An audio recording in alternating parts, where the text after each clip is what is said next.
Halo teman-teman semua, selamat datang di video aku. Perkenalkan, nama saya Zulfa Syarifah, mahasiswa UN Sunan Kalijaga semester 2, Prodi Manajemen Pendidikan Islam.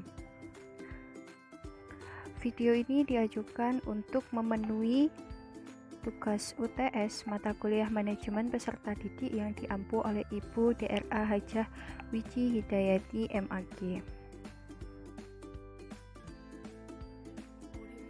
Yang pertama, di sini saya akan membahas tentang konsep dasar manajemen peserta didik pada abad 21.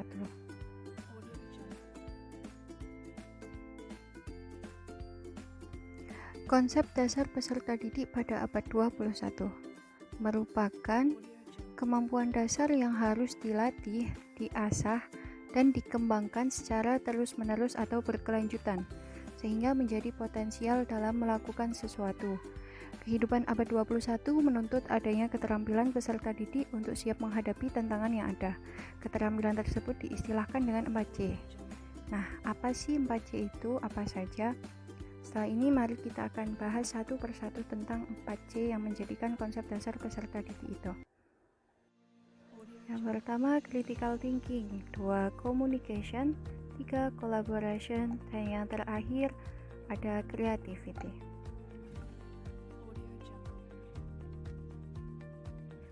Yang pertama ada critical thinking atau berpikir kritis, merupakan kemampuan untuk memahami sebuah masalah yang rumit, mengkoneksikan informasi satu dengan informasi yang lain sehingga akan muncul beberapa perspektif dan menemukan solusi dari suatu permasalahan. Contoh penerapan dalam bidang pendidikan yaitu 1. Menggunakan beberapa macam tipe penalaran atau pemikiran maupun alasan, baik induktif atau deduktif, dengan tepat secara sesuai situasi. Contoh yang kedua yaitu memahami interkoneksi antara satu konsep dengan konsep yang lain dalam suatu mata pelajaran, serta keterkaitan antar konsep antar satu mata pelajaran dengan mata pelajaran yang lainnya. Dan contoh yang terakhir yaitu menggunakan kemampuan yang dimiliki untuk berusaha menyelesaikan masalah.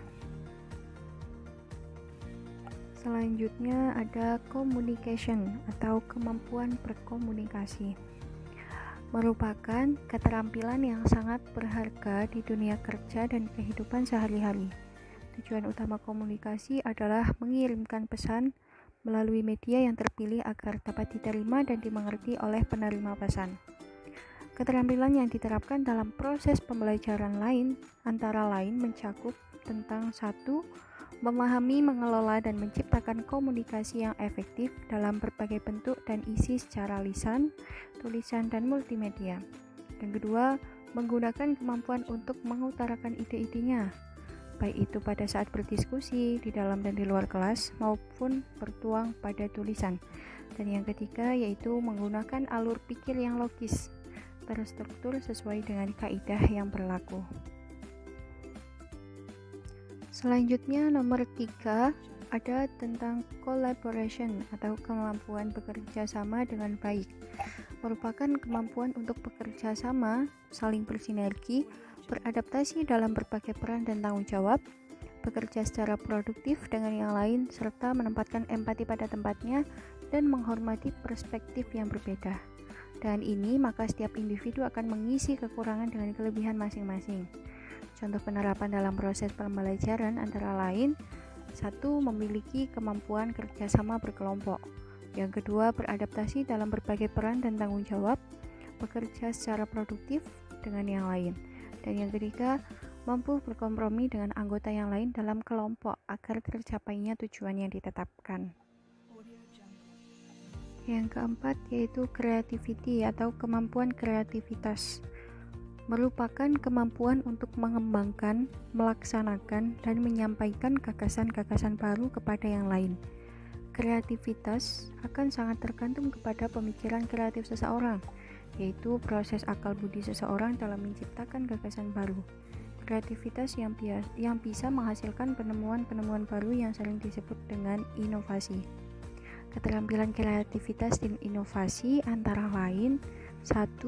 Memiliki kemampuan dalam mengembangkan, melaksanakan serta menyampaikan gagasan-gagasan baru secara lisan maupun tulisan.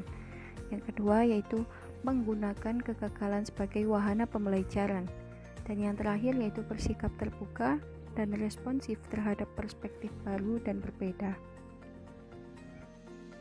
Selanjutnya yaitu tentang konsep dasar manajemen peserta didik. Konsep dasarnya yaitu sebuah usaha pengaturan terhadap peserta didik, mulai dari peserta didik tersebut masuk sekolah sampai dengan mereka lulus sekolah. Selanjutnya kita akan membahas sedikit tentang kebijakan sistem zonasi. Bagaimana sih kebijakan penerima peserta didik baru pada sistem zonasi yang sekarang dilakukan? Sistem zonasi dalam PPDB tercantum dalam pasal 16 ayat 1 dan ayat 6 serta pasal 19 dalam Permendikbud. Selain itu juga masih banyak kebijakan tentang sistem zonasi dalam PPDB. Di antaranya juga disebutkan bahwa 90% kebijakan penerimaan peserta didik baru itu lebih didominasi dari jalur radius zona terdekat rumah siswa dengan sekolah. Penerimaan peserta didik baru PPDB sistem zonasi. Sistem zonasi dalam penerimaan siswa baru diatur dalam Permendikbud nomor 17 tahun 2017 tentang penerimaan peserta didik baru. Penerimaan peserta didik baru sistem zonasi ditentukan dengan jarak, bukan prestasi, sehingga kemungkinan tidak semua siswa diterima dalam sistem zonasi bisa terjadi meskipun dekat dengan tempat tinggal.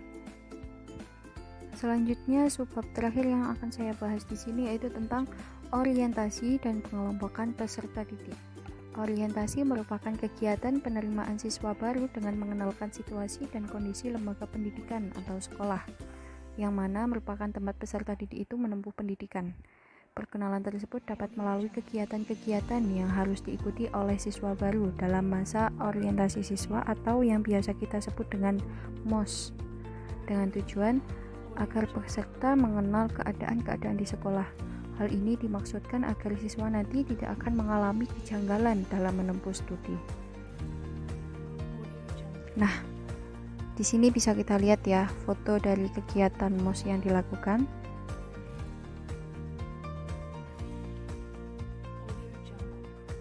Dan yang terakhir yaitu pengelompokan. Pengelompokan didasarkan atas pandangan bahwa di samping peserta didik tersebut mempunyai kesamaan, juga mempunyai perbedaan. Kesamaan yang ada peserta didik melahirkan pemikiran penempatan pada kelompok yang sama, sementara perbedaan yang ada pada peserta didik melahirkan pemikiran pengelompokan mereka pada kelompok yang berbeda. Alasan pengelompokan peserta didik juga didasarkan atas realita bahwa peserta didik secara terus-menerus bertumbuh dan berkembang.